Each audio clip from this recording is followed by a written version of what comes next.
Ayan. Hello mga tropa. So hapon na naman.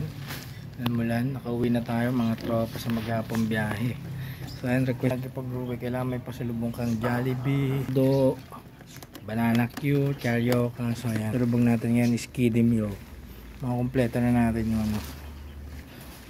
Makumpleto na natin yung Kiddie Meal. LJ, where are you?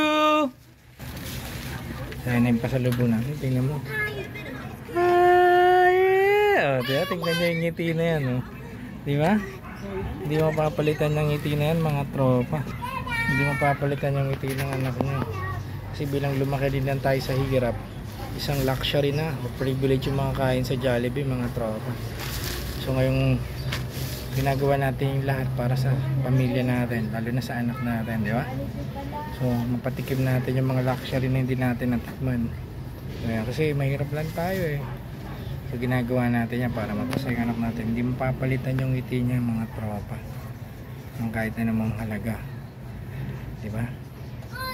Mapasaya natin yung anak natin. Yun. So masaya na naman yan mga tropa sa laban lang ng laban sa buhay mga tropa, diba? Jollibee lang masaya na. Eh tayo nun, diba? Hindi tayo makakain ng Jollibee nung bata tayo. Luxury na yun mga tropa, lalo tayong mga mahihirap lang. So ngayon, kaya bumabawi tayo sa anak na lang natin mga tropa.